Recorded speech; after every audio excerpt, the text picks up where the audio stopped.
why logistic regression is most commonly used algorithm in credit risk modeling.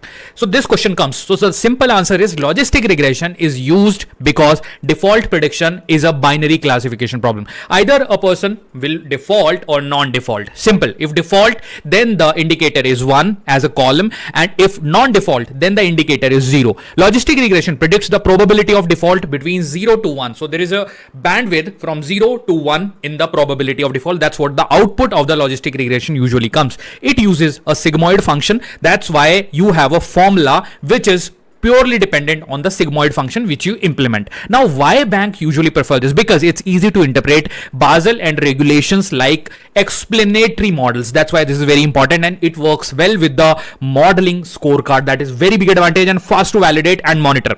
And the biggest example, let me give one quick example to make this very clear in your mind. So in income, if the income is decreasing of a person, so debt will obviously increase. The model may predict higher default probability. That's why this is the most commonly used algorithm in the credit risk domain.